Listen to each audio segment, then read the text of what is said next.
slowly. Friends may come and friends may go, but you should know that I've got your back. It's automatic, so never hesitate to call. 'Cause I'm your sister and always for you. And don't know what I'd ever do without you from the beginning to the end. I've always been here for you. Got unwanted pests in your home or business? Call Get Rid Pest Control at 414-368-0696. State licensed and certified with over 20 years experience, Get Rid Pest Control guarantees their work in the removal of common household pests, including mice, rats, ants, roaches, spiders, centipedes, and bedbugs. Humane trapping and removal of larger pests as well. Unmarked vehicles available upon request. 24-hour emergency service available. Call Get Rid Pest Control today for your free estimate. 414-368-0696. If you got it, we'll get it.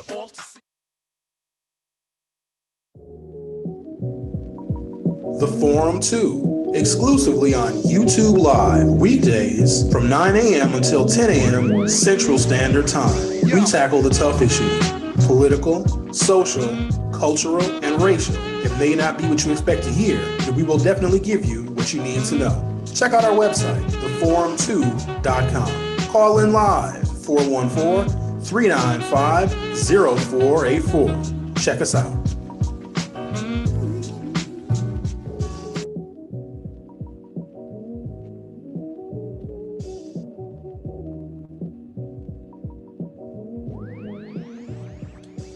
Good morning. Welcome to the program. Today is Tuesday, December 15th, 2020. A few things I want to discuss on today's program. Of course, your commentary, always welcome. You can comment on Facebook, Twitter, and even YouTube Live.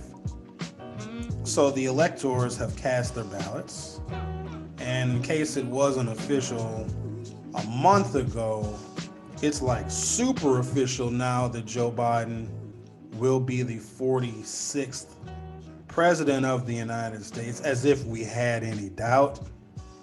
I posted a picture of what the Electoral College ballot actually looks like. It's a real paper ballot where the electors that are selected by political parties mark a little check mark next to the candidate that they choose. And it seems like it's not very ceremonious, right? I think there'd be like a band playing and a parade and a bunch of things like confetti. No, it's just people in a room casting their ballots. But 1.6 million Wisconsinites were behind those paper ballots cast by the Electoral College. So I guess that's behind us, and soon it's time to move forward. However, Republicans don't seem to want to do so. I'm going to talk about that in just a moment. But I also want to have a discussion about what happened as other states were casting their Electoral College ballots. And it's usually something that nobody pays attention to. Who cares? It's boring. The election is over. People have voted. We know what the Electoral College count is going to be election night or shortly thereafter. This one was a bit different, because some states didn't have all of their votes counted several days, even a week after the election because of the pandemic. I don't want anyone to lose sight of that, those that still think the election was fake and fraudulent. And it's amazing because states like Wisconsin and Michigan and Pennsylvania, which gave Donald Trump his victories in 2016, handed him decisive defeats in 2020. And there was a large utilization of mail-in ballots. It was a safe way to vote in an election. The reason why we even have mail-in ballots and the reason why we can vote absentee is because during the Civil War, soldiers needed a way to cast their ballots in the presidential election and congressional elections from the battlefield. And ultimately, that was generalized to the rest of the U.S. population. If you have an address and a handful of other things that are determined by the states, you can vote by mail. There were states where there were more mail-in ballots cast than in-person ballots, and I think Montana was one of them. Montana, a red state. I don't believe Joe Biden spent a single moment campaigning in Montana, because for what? In Montana, a Republican state, said, oh, this is funny. Our voters in the state of Montana, a red state, voted for Donald Trump, but we use mail in ballots too.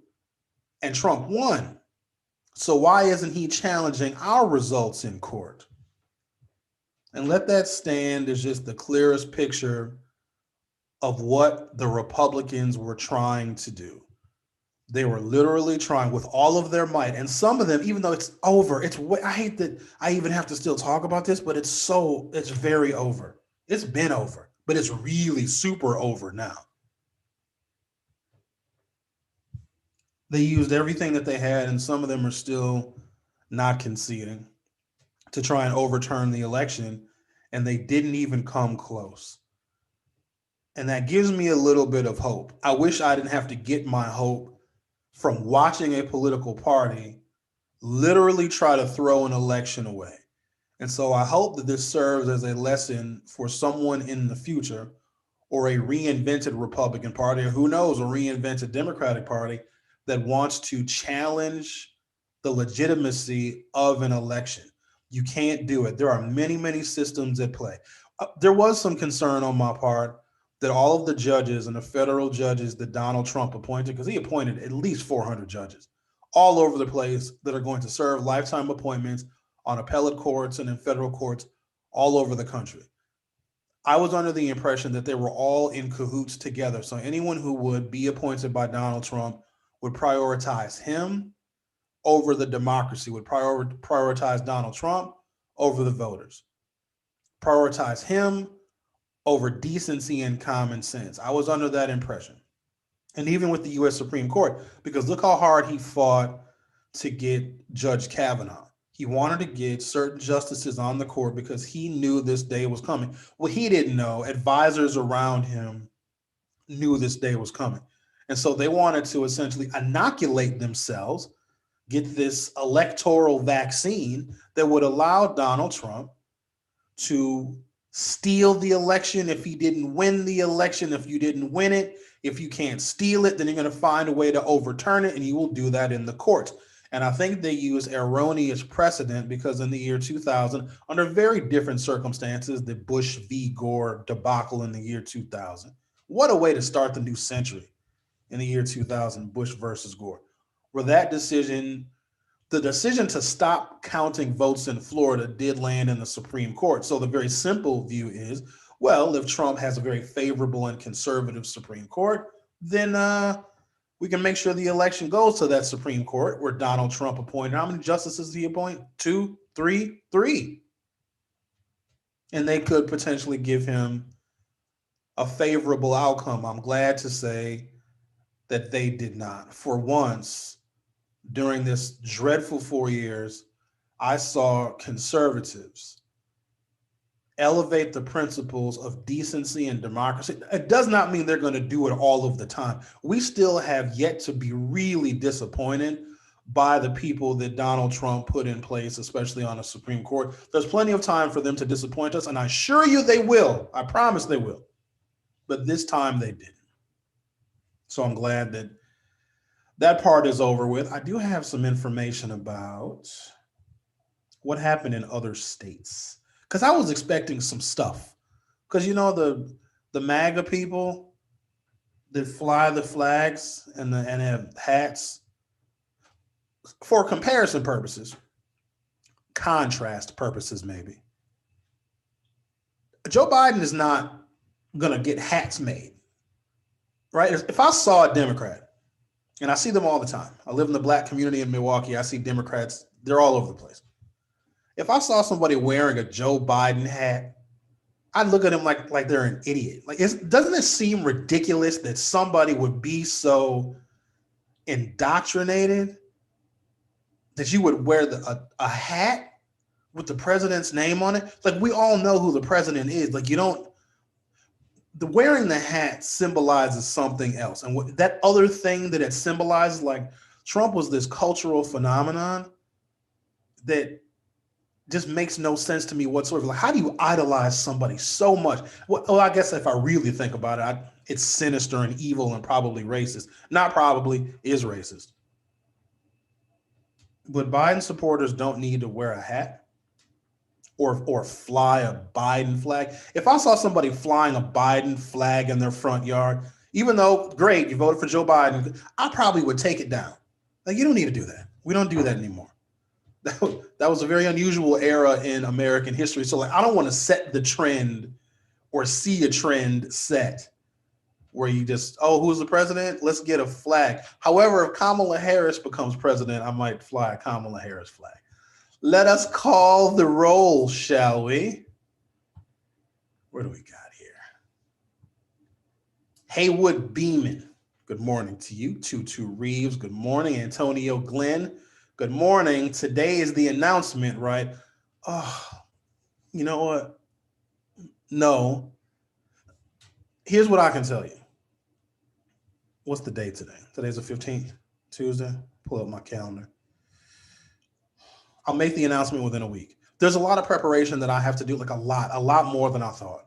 Because when I found out this thing, I said, oh, well, I'm going to make an announcement. I told you guys that I spoke too soon. The announcement is coming, but not yet. But I have a lot of stuff that I have to do before I make the announcement or before I'm permitted to make it. I hope I'm not raising expectations too much, but I didn't know how many things I actually had to do and prepare before I made the announcement. Because once I make the announcement, there's no turning back. So I'm assuming by next week. I totally could be wrong. Definitely by the end of the year. I know that doesn't help you guys out much, but no, it'll be within the next week. Part of what I do every day, because I don't know if anybody knows what I do. You guys just probably think I do this for an hour and then I just nap. I mean, I do nap. So I talk to you guys every morning, and then I get to planning my goals and objectives for Leaders for a Better Community, my grassroots nonprofit. And then I help a number of political campaigns that are going to be on the scene and activated in the year 2021. And then I spend a good part of the day just doing research and reading articles and trying to make sure my chops stay sharp so I can be a resource for people. And then I think the rest of the day, I argue with the blacks. I argue with so many blacks about the vaccine, so many. I didn't even know there were that many blacks that would want to argue about the vaccine. It's amazing. That is an actual part of my day. So yesterday, I talked about the Tuskegee experiment. You know, the number of African Americans that got mad at me because the broadcast and everything is based in fact, and there's references and you can verify and document. They even scan pages of books so you could actually get the volume of the book and go check the book out at a library or go buy it off of Amazon. Like, everything about the Tuskegee experiment has been so incredibly well documented. And because so many people had never heard that information before, and there were some things that I found out about the Tuskegee experiment that I didn't know either. There were people literally telling me, Sherwin, all of that stuff is not true. Everything you said was wrong. Yes, black people were injected with the syphilis virus, et cetera, et cetera. Just arguing with me about information that they had never heard before. And so I got to argue back. That's a substantial part of my day. And I think it is necessary for me to have, well, I'm not going to call them arguments, maybe debates, conversations, discussions. Some are worse than others. But I don't want us at some point in the future to say, oh, they're not distributing the coronavirus vaccine in the black community. They must be racist. No. We don't get to say that. No. Do you know how many black people are thoroughly convinced that prayer is going to save them from getting COVID-19? Let me be abundantly clear in saying this. I'm a believer in prayer. Somebody prayed for me along the way, and it's probably why I'm here. So I'm not anti-prayer. But to believe that prayer is going to save us from COVID-19, but prayer is shockingly ineffective against like diabetes, right? And high blood pressure. It's not effective against those ailments, but it'll save us from COVID-19. But again, it goes to the fear that we have, and it's deeply ingrained in our culture, of medicine, doctors, hospitals. And so I'm trying to make sure that we have the discussions because we are at some point, because when you can't blame anything else, right? You can't blame us and our unwillingness to participate and our unwillingness to get the vaccine, then you blame racism. Because there will be a point in time where so many African Americans are going to reject the coronavirus vaccine for whatever reasons. And some of the reasons I know, some of which have yet to be revealed. And we're going to ultimately say, well, no, they're being racist. They're not giving us the vaccine. No, far too many of us don't want to take it. And they're not going to waste the time, effort, resources, and energy shipping it to Black communities so we have access to it. So you can't call that racist because we don't want it. And then when they say, okay, Black community, you don't want the coronavirus vaccine, we'll give it to somebody else. Hey, that's racist. No, we're not going to be able to say that. And I want to make sure that we don't use that as an excuse because so many of us are rejecting it. Here's the other thing. I know I'm still in the middle of calling the roll. Don't worry, I'll get back to it. I've listened to a lot of people say, well, I'm not going to be the first one to take the coronavirus vaccine. I'm going to let other people go first. I find that one rich. I'm not gonna take it. I'm gonna wait and see what happens. You don't have a choice. We're not on the list to get even if we wanted, as African Americans that are just regular lay people, even if we wanted to get vaccinated right away, we can't. We're so far down on the list. Even African Americans with pre-existing conditions are not in line to get vaccinated anytime soon. So when people are saying, well, I'm gonna wait and see what happens, well, we're waiting right now. And so by the time it's even available to us in our community, whenever that is, there will be plenty of waiting that has taken place. Federal government is already starting to ship dose number 2, because you got to get 2 shots, 1 and then 3 weeks apart, I think, for the Pfizer, and then 4 weeks for the Moderna, or I could have that reversed.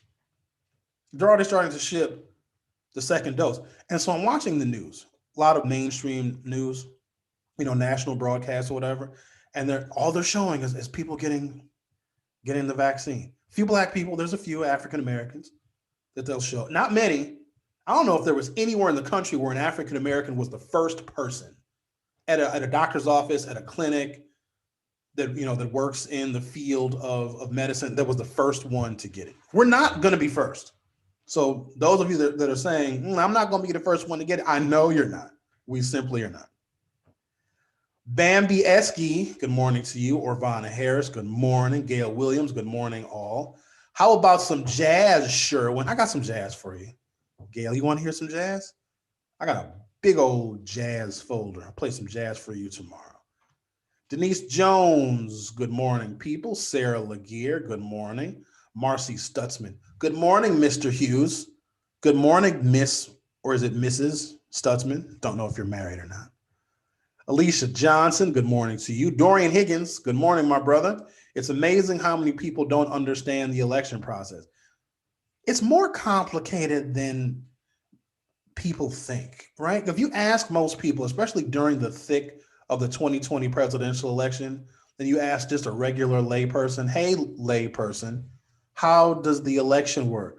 Oh, I register, I vote, and then the person that gets the most votes becomes king of the world. And most people would just have a very basic understanding of how it works. It's way more involved than that. We vote assuming that there are only 2 parties. There's other parties. We didn't hear much about third parties this go around, did we? There's a libertarian, and there's other like socialist people, Green Party people. And sometimes in previous elections, those third party candidates can be the spoilers because we think, oh, well, if third party so-and-so, if Ralph Nader wouldn't have run, then Al Gore would have been elected president. I can't verify, I can't, agree, disagree, or deny any of that. I liken third party voters to people that wouldn't vote at all. But because there are these other options that aren't Democrats and aren't Republicans, that's the only person that they would vote for. So I'm not going to fall into the whole thing that, well, if somebody votes for a third party, they otherwise would have voted for the Libertarian or for the Democrat. I don't know. Who knows? But when we vote, we are voting to activate a slate of electors picked by the political parties represented by the candidates. And I posted a picture of what the actual electoral college ballot looks like. Ben Wickler could have been like, screw that. Donald Trump, Mike Pence. He could have. People would have been really mad at him. I don't know if they could have, like, you can't arrest him. If you have a Democratic elector and they decide to vote for the Republican candidate, I think we call those a faithless elector, but I think you can legally do it. Like, we couldn't send him to jail if he didn't, obviously. He's the chair of the Wisconsin Democratic Party. But he just gets a piece of paper and it's not even like on a touch screen. It's not even a computer. It's not even on a tablet. It's not even on an iPhone. It's just a piece of paper where he has to check a box and then he signs it. And then that's the election. 1.6 million votes cast for 1,630,866. And I think that's off the top of my head. To activate 10 people that will cast 10 electoral college votes for Joe Biden, who needs a total of 270. It's way more involved. And then you have states where they split their electoral college. They go by congressional district, where Nebraska, like 2 congressional districts went, I think, for Trump, and then 1 congressional district went for Joe Biden. So you got to add that one up. Maine does something very weird and unusual like that as well. But there's a lot more to the process. And because of the way it played out this year, I think more people got a thorough understanding of how complicated it actually is. I also come to find out that you can use the courts to challenge an election at every single step. You can challenge everything. You can challenge the fact that there were paper ballots here, there are electronic ballots here, that these ballots were cast by mail. You can challenge the fact that states have the authority to determine their own election laws. Texas tried to sue 3, if not 4 states. That's very offensive, Texas. Very offensive to try to sue us. It didn't go anywhere. But that's seceding from the union kind of stuff, right? I'm going to sue, we're the United States, but I'm going to sue another state because I don't like how they and their state law administers elections. It was just, I fear for how history is going to look at all this. Henry Butter Sauce Huggins. Shout out to you, Henry. Good morning, sir. Lemon Harris in the building. Countdown to 2021 AT after Trump.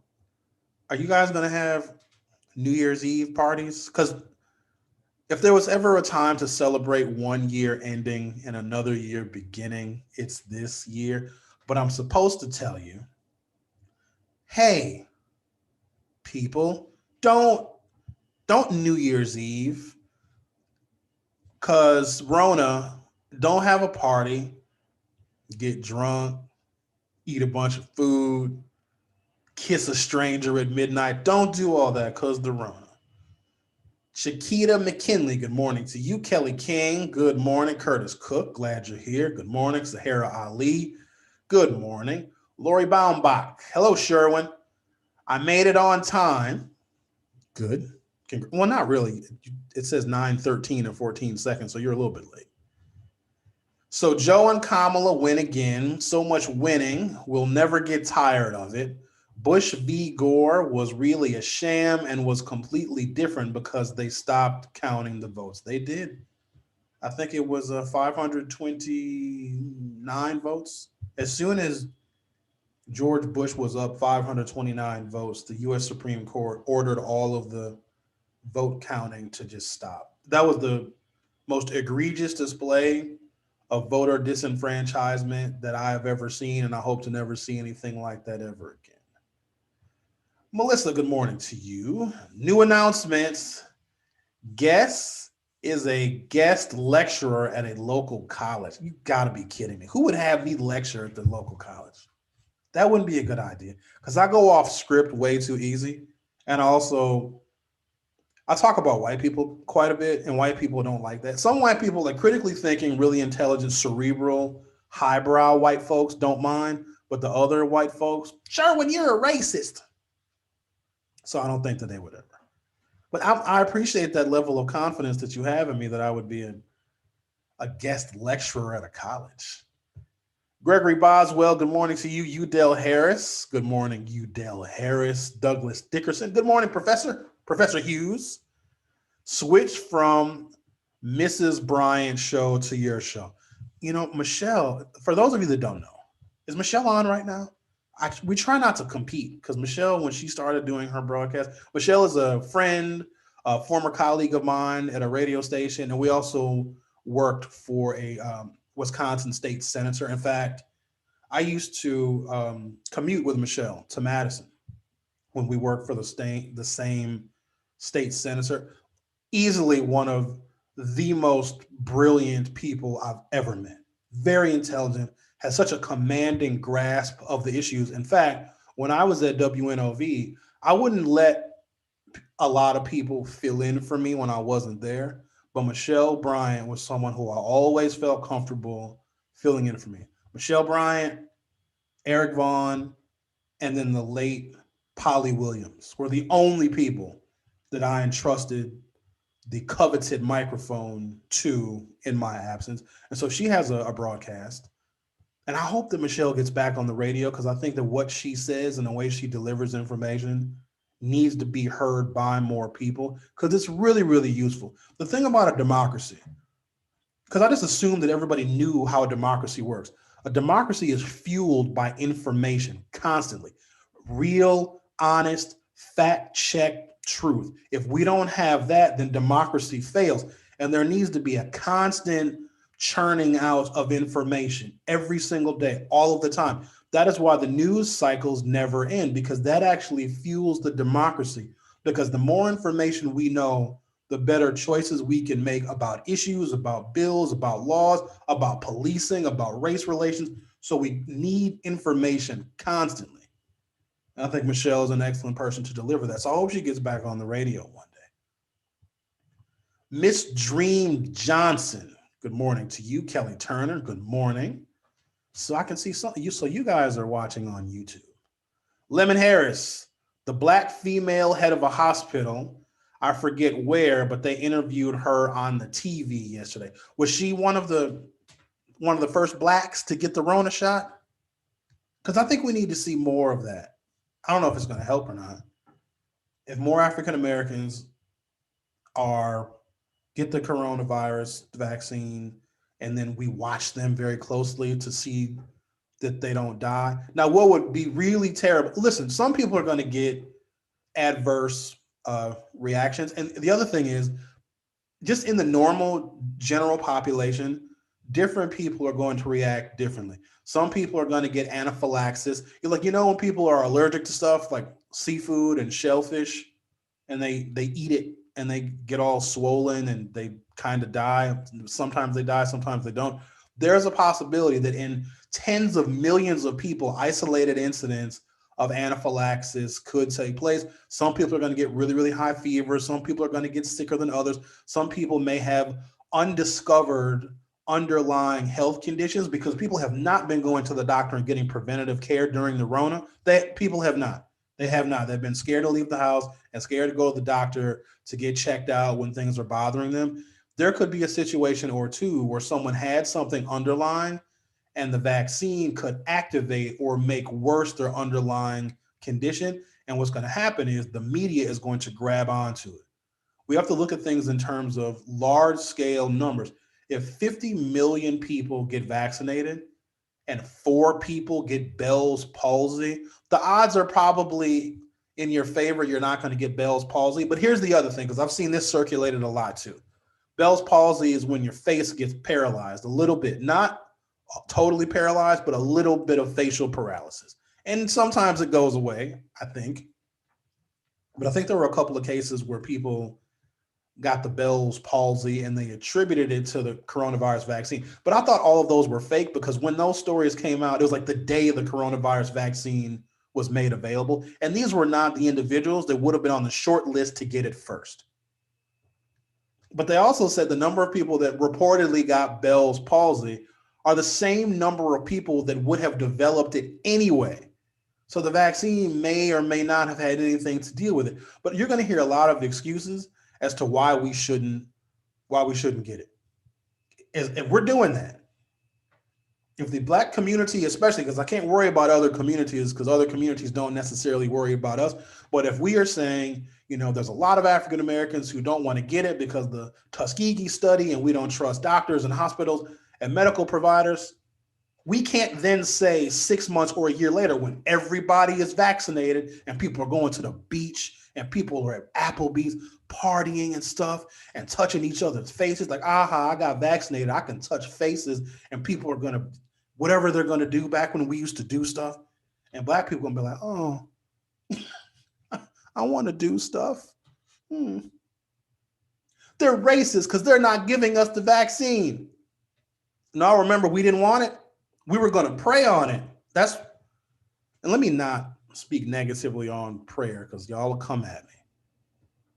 But it's disappointing because now all of a sudden prayer is a solution for the coronavirus. Like prayer hasn't worked so far, right? It hasn't.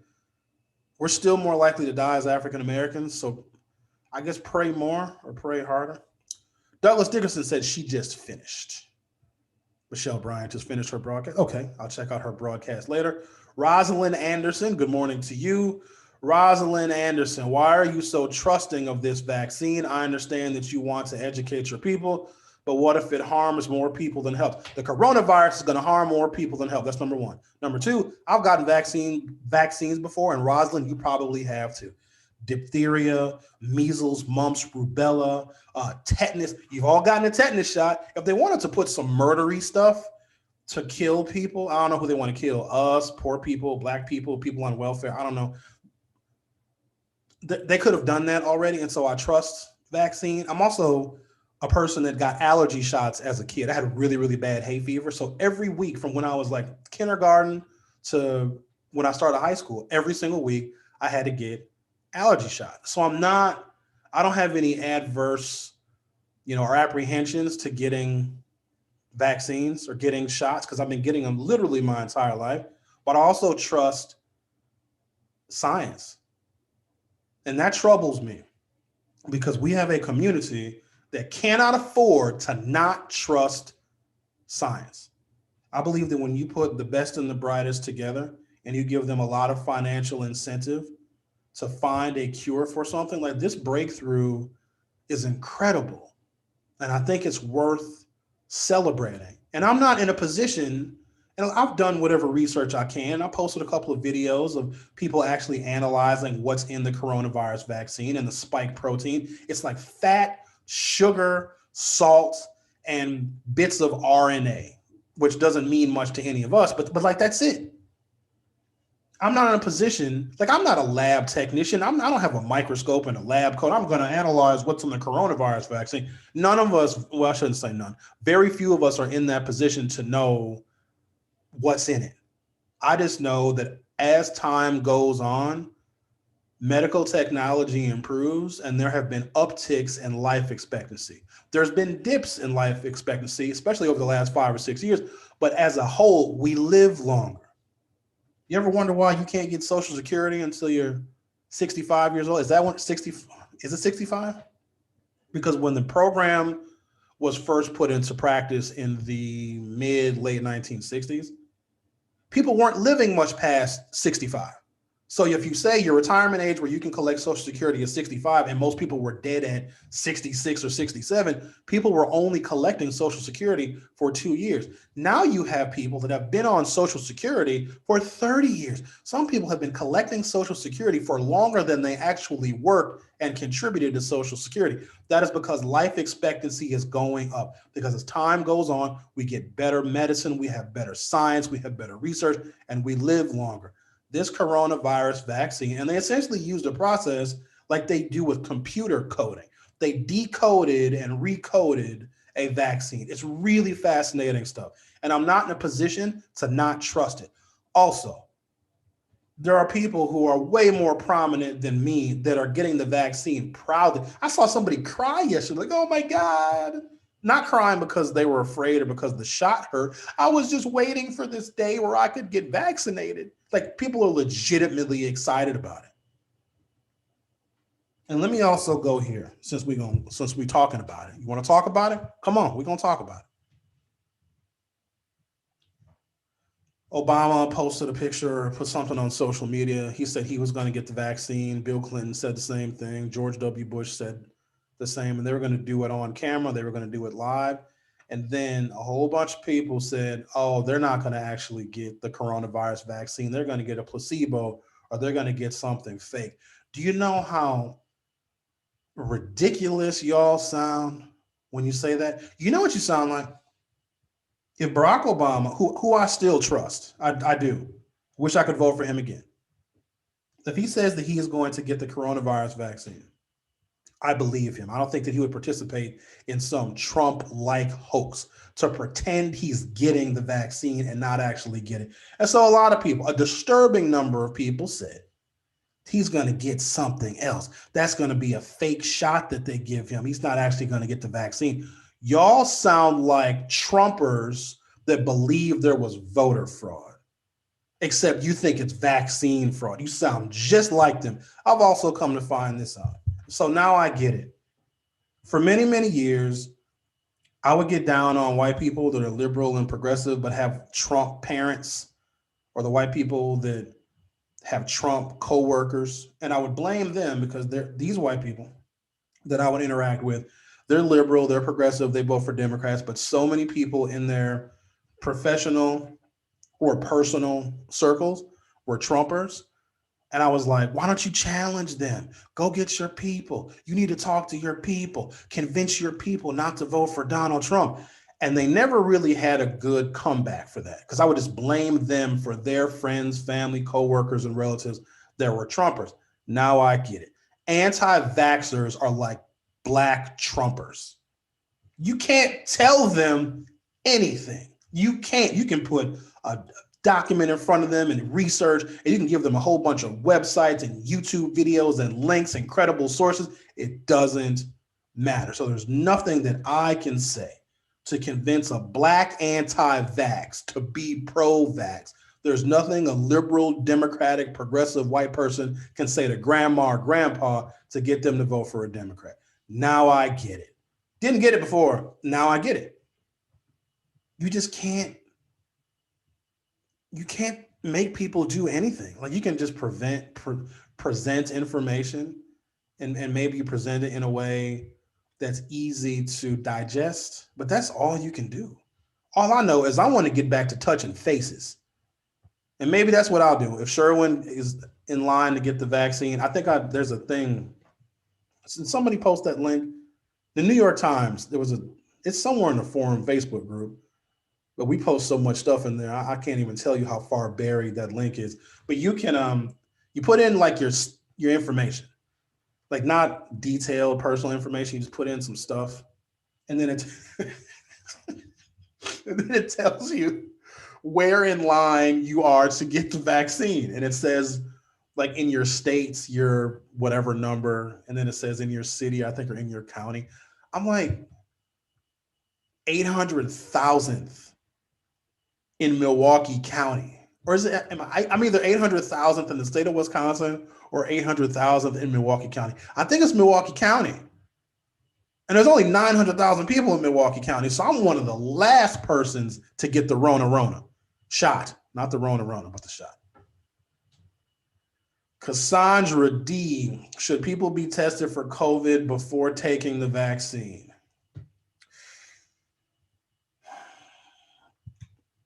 That's a good one. I guess, why not, right? If you think you may have been exposed, I suppose, I guess. I don't know. That's a good question, actually. Because I know that once you have COVID-19 and you're symptomatic, then the vaccine won't help you. So if you already have it, it won't mitigate your symptoms.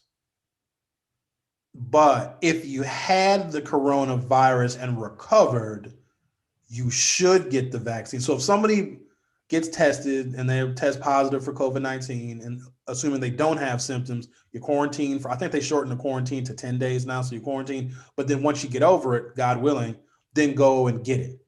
And then you're probably assured to have the antibodies. In order for us to achieve this thing called herd immunity, 60 or 70% of the people. Now they've revised that as well, because remember when we used to call it the novel coronavirus, and now we know more about it. It's not novel anymore. So herd immunity is when 60 to 70% of the people either get vaccinated, both shots, not one shot, because some of y'all are going to get the one Rona shot and you're not going to get Rona shot number 2. And so you're not going to be inoculated. But herd immunity comes from 60 to 70% of the people getting both inoculations or getting the coronavirus and recovering, because you can have antibodies that way as well. Investments LLC says Tuskegee experiment. I already went through that yesterday. We as Black people that like to cite the Tuskegee experiment as to why we avoid healthcare, but it's amazing because avoiding healthcare kills us too. I'm not going to go to the doctor because they're going to inject me with stuff, and then we don't go to the doctor and we just die because we're not getting preventative medicine. And some of it is the prohibitive cost of healthcare. That's why Barack Obama laid his entire political future on the Affordable Care Act, so we at least could have access to less expensive health insurance just so we could not go to the doctor. But I was under the impression for many, many years that African-American men were injected with syphilis during the Tuskegee experiment. Incorrect. These African-American men already had it, but the government didn't treat them. So it's still just as unethical, immoral, illegal, disgusting, and racist. But also, I think we need to know this too. It started in Oslo.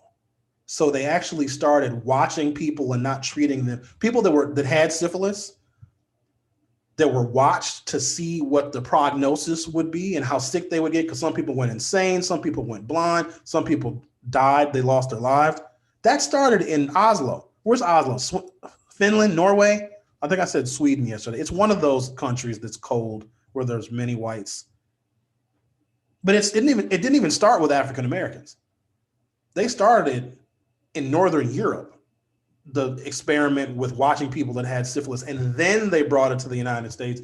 And they said, because rural, undereducated African-American men at the time, and this is also very indicative of the racial attitudes towards African-Americans at the time, they said this is a population that even if they get sick, they're not likely to go to the doctor. How true that is, I have no idea, but that was how they justified the experiment. But also know that the survivors were paid in today's money almost $60 million, a federal government settlement. And this was in 1973 they settled. Bill Clinton issued a formal apology. There are now so many different agencies and oversight boards and citizen review boards and all sorts of federal law to make sure nothing even remotely close to the Tuskegee experiment ever happens again in this country. And that should give us some solace, because why would they all of a sudden want to reinvigorate the Tuskegee Institute? I don't believe that they'll do that. I don't believe so. Lemon Harris, yep, I watched her get it, and she held up a sticker that said, I crushed COVID or something like that. So instead of people wearing hats signifying their candidate of choice, maybe people start wearing COVID hats, COVID-free hats. Dr. Fauci is saying that Biden and Harris need to be the first in line, too, to protect them immediately. You know what, Denise? I have that story, and I'm glad you brought that up because that reminded me to get to it. Flynn finally made it live. Glad to be here. Well, I'm glad you're here as well, Flynn. And Flynn, I know you. I know your husband. Well, I don't know him, but your husband is the son of one of my favorite high school civics teachers, and he was my football coach. Marcy Stutzman says, oh, I'm single. Marcy, don't turn my live into a Tinder. Don't turn this into plentyoffish.com. This is not match.com. Don't do that. It's not the place for that.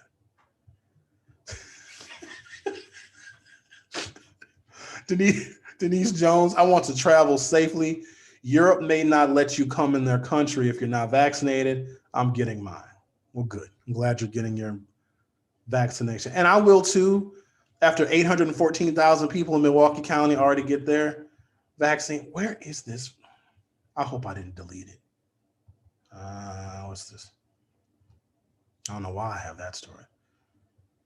Top Senate Republicans acknowledge Biden's win. Who cares? Arizona's electors cast state's 11 votes for President-elect Joe Biden. We already knew that. Oh, here we go.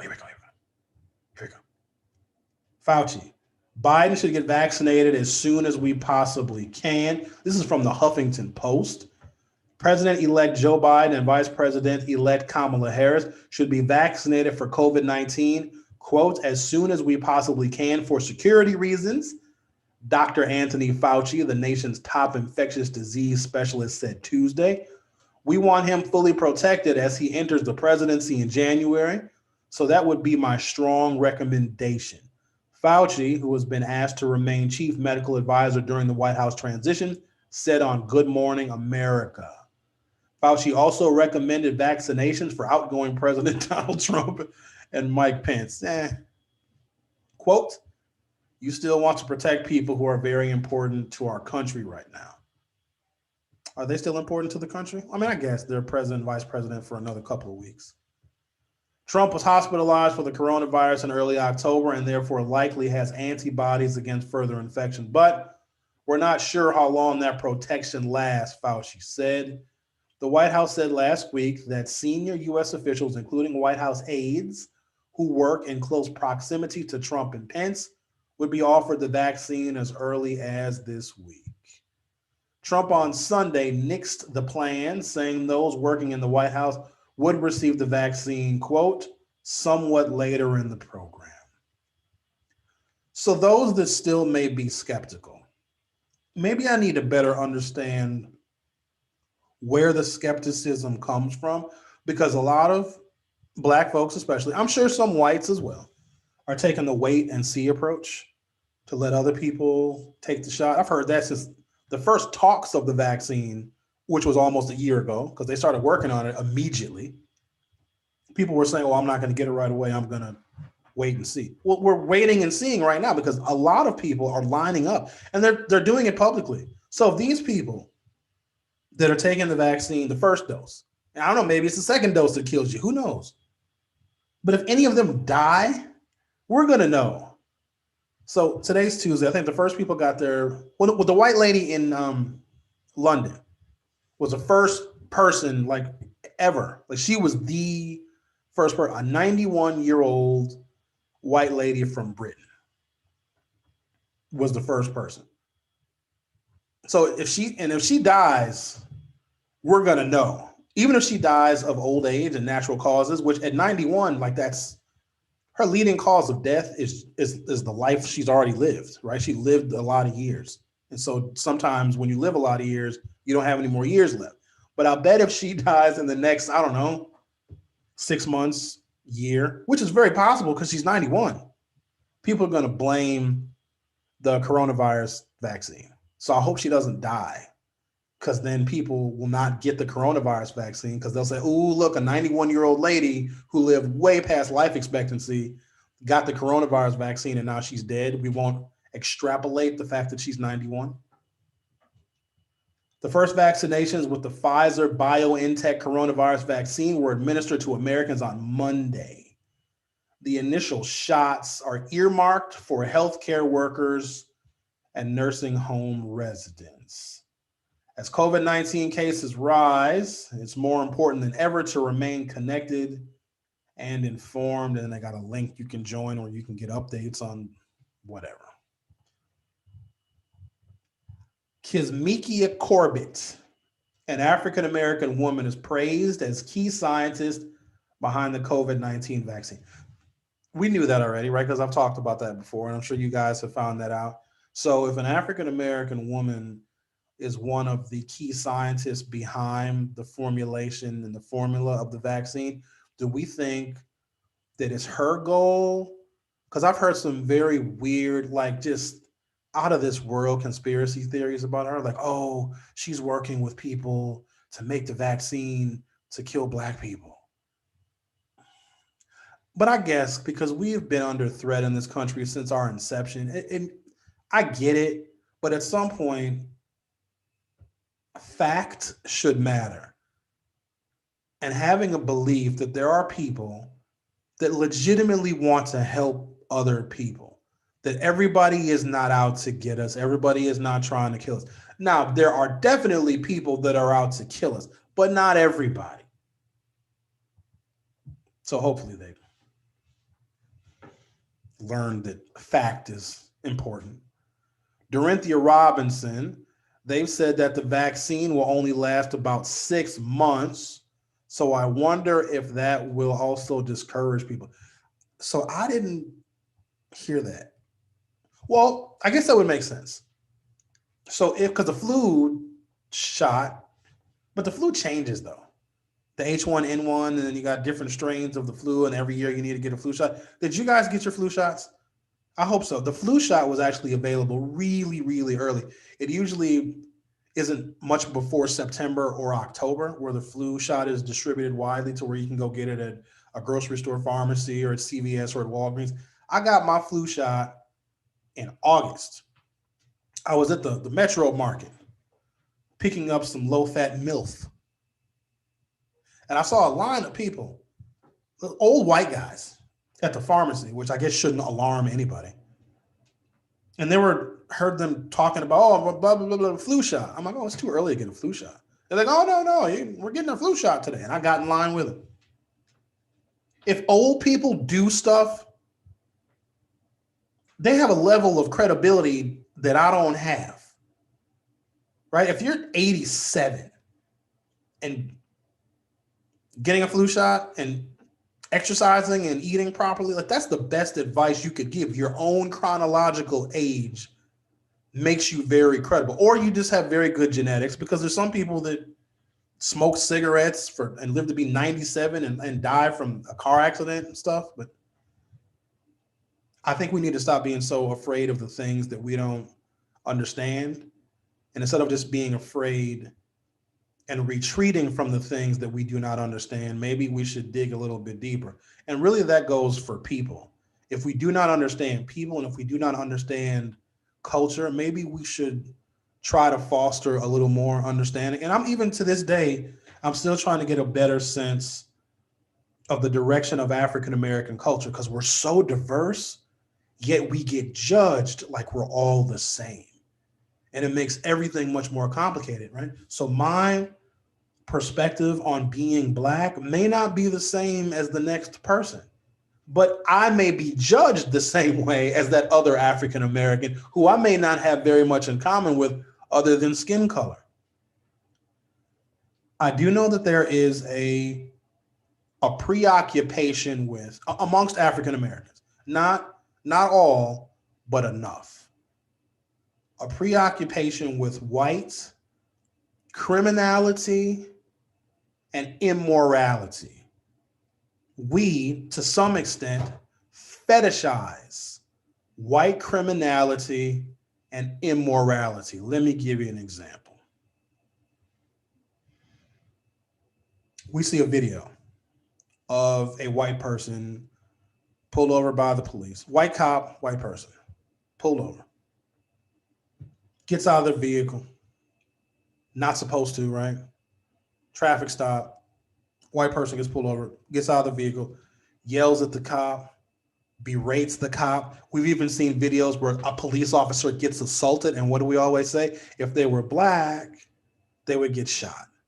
Or look what these white people can do to law enforcement. This is just one example that I know a lot of people can probably relate to, because you always see those videos as an example of the things that white people can do that if black people did them, we would get shot. And it's absolutely true. But my thing is, why do we look at the bad behavior of white people and say, I wish we could do that and not get shot? Why would you want to? Here's another example that people may be familiar with. Think of what Donald Trump said or tweeted or actions he took on any one day that were anti-democratic, that were immoral, that were illegal, that violated the Constitution and all norms that we know and understand in this country. And what do we always say? Well, Barack Obama couldn't have done that. Well, what if Barack Obama did that? The whole point is we didn't want Barack Obama to act in such a way. But we use that as this really weird talking point that Trump gets to do all these things and say all these terrible things that Barack Obama never could have said. The reason why we love Barack Obama is because he did not say and do those things. And so we look at the worst behavior of white people and ask, why can't we do that? Maybe on the job. Here's another one. White people get to take a 35-minute lunch break, but our lunch break is only 30 minutes. White people can do whatever they want on the job and they don't get disciplined. Let's keep this, in mind. Things you're not supposed to do on the job. Personal phone calls, personal emails. I don't know what it is. Well, the white people get to do all that stuff. How come we don't get to do it? Why are we using their bad behavior as an example of some kind of weird, shelf of equality? You know how many rappers have named themselves after criminals and tyrants and murderers? White ones, white murderers and criminals and mobsters. And that's a significant part of our culture, hip hop music. Who hip hop emulates, probably less now than in the 90s and the early 2000s. You had a bunch of rappers that named themselves after murderous white people. Beanie Siegel, Capone is a rapper. Irv Gotti is a rapper. Yo Gotti. Scarface, even though Scarface is a fictional character. We fetishize white criminality as a means of achieving equality, meaning that if we can break the law and be immoral like white people and get away with it, then that achieves some level of fairness. Like that's just, I've always had a problem with that. Sahara Ali says, haha, they are important to somebody's country. Okay. Did we have any drama yesterday with the Electoral College? Let me see. Let's go to Arizona. Arizona's electors cast the state's 11 votes for President-elect Joe Biden. Arizona's 11 presidential electors on Monday cast their votes for Democrats Joe Biden and Kamala Harris. The ceremony is typically not noteworthy in Arizona, instead just a formality in the Electoral College process. But this year's proceedings took place on a particular significance as President Donald Trump refuses to accept defeat, blah, blah, blah, blah. Oh, here we go. Security concerns led electors to convene at an undisclosed location, ultimately revealed as the Phoenix Convention Center, instead of the state capitol, the usual gathering place, because of security concerns. Despite credible threat of violence, Michigan's Electoral College vote went smoothly. So there was a plot to kidnap Gretchen Whitmer. Do you guys remember that? There's some militia people, some Trump people that wanted to kidnap the governor of Michigan, but then they got caught because they talked about it in a bar. Like, you're terrible kidnappers if you talk about your plan to kidnap the governor in a bar. That's not where you talk about it. Can somebody else explain this to me? I saw a rap song, a video called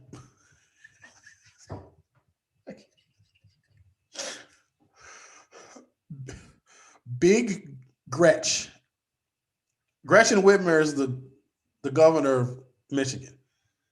And they idolize her. And it's a song about how Big Gretch is just like the best thing ever.